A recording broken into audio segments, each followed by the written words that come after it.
I am a Great Pyrenees Akbosh mix, even if I look a little funny with the black spots. My handler has not had me genetically tested, and honestly, why bother? I know who I am. I'm roughly 80 in human years, and I've earned my place. And to be fair, so has my handler. When I arrived here with my sister Clyde back in the day, we were the first dogs to work here. I was born on a sheep ranch, and life was simple. Protect the sheep and wander as far as the eye could see. Then we moved here. Yeah, there were a few sheep, but there was also something called chickens. And apparently, I was not supposed to eat the chickens.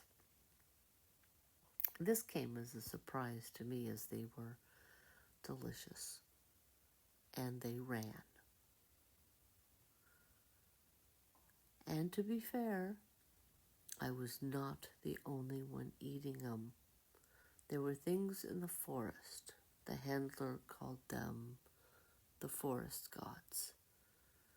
I don't know who crowned them gods, but they ate plenty.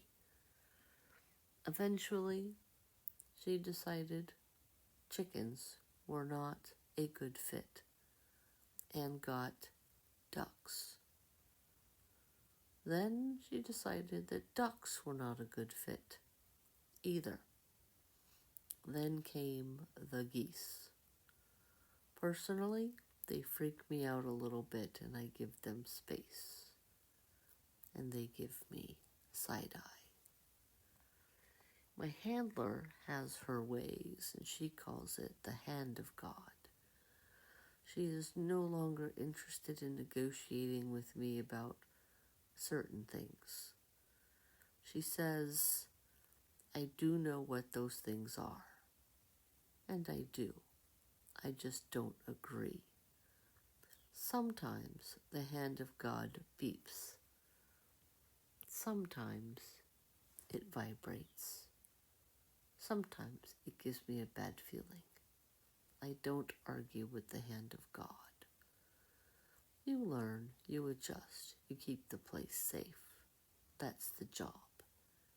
And I am not retired. I just have a special bark at the back door when I am done with my shift. My handler calls it semi-retirement. I call it pacing myself. Bonnie out.